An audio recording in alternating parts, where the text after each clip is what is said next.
Presidente da CCJ da Câmara enfrenta Moraes e diz que não vai cumprir a ordem de cassar o mandato do Ramagem. E agora, o que vai acontecer? E ele tem razão? Eu vou contar isso para vocês, vou explicar direitinho, mas antes, eu sou André Marcília, advogado, professor de Direito, e peço a vocês que se inscrevam aqui no canal, que também deixem o seu joinha para o vídeo, porque clicando no like, o algoritmo entende que o conteúdo é relevante e acaba distribuindo para mais pessoas. Você auxilia o nosso canal, a nossa comunidade a crescer. E também considere se tornar membro do canal clicando na aba Seja Membro e tendo acesso a conteúdos exclusivos aqui do canal.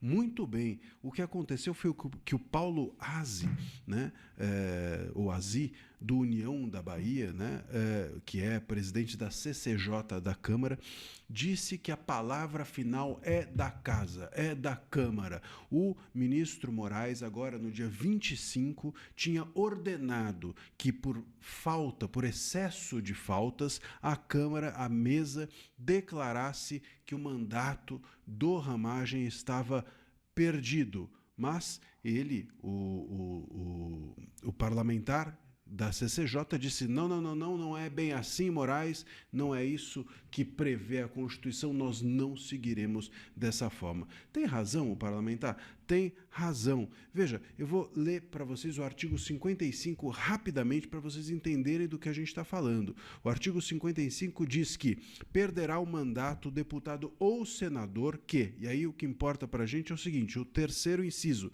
diz assim, que deixar de comparecer em cada sessão legislativa por mais de tantas faltas. Seria o caso do Ramagem, porque, claro, ele não está comparecendo, ele está fora do país e foi proibido que ele exercesse virtualmente o seu mandato. E a Constituição diz que nesse caso, né, havendo essas faltas, a previsão é de que a perda do mandato seja declarada pela mesa após assegurada a ampla defesa. É isso que diz o parágrafo 3º do mesmo artigo. Ou seja, a mesa declara, mas como há uma garantia de ampla defesa, tá lá, é garantida a ampla defesa, tá dito isso no parágrafo. Como essa ampla defesa é garantida, pressupõe-se o que com isso? Que ele tenha toda a possibilidade de explicar-se e que, se ele vai explicar-se, não é o Moraes que vai decidir, e sim a própria mesa. Ele vai explicar-se, ele vai defender-se, ele vai dizer o que aconteceu e a mesa vai decidir depois da defesa dele ser apresentada. Se fosse o Moraes que decidisse, ou se a mesa simplesmente tivesse que seguir a ordem do Moraes, não tinha por que assegurar-se a ampla defesa ao parlamentar, ao Ramagem. Vocês percebem? Então a Constituição, sim, diz que em caso de faltas, quem decide é a mesa depois da ampla defesa. Portanto, é uma deliberação que não é do Moraes, e sim da própria Câmara. Também tem um outro ponto que está, inclusive, fugindo aqui à Câmara, aos parlamentares e talvez até ao próprio Ramagem.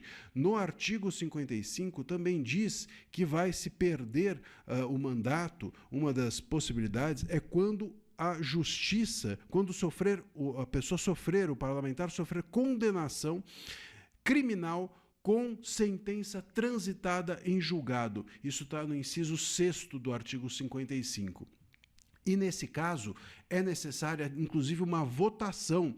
Diz aqui o próprio parágrafo que a perda do mandato nesse caso será decidida pela Câmara dos Deputados ou pelo Senado Federal por maioria absoluta, ou seja, no plenário, e a maioria precisa aprovar.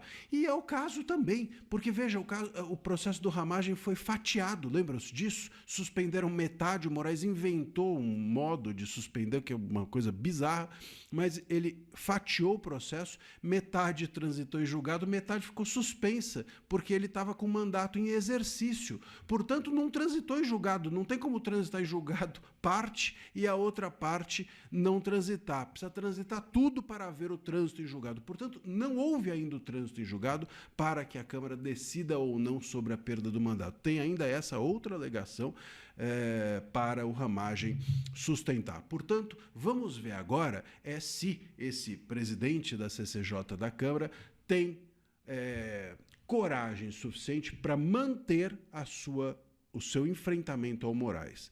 Ou se ele vai ser chamado para um jantar como o Hugo Motta e vai voltar jantado.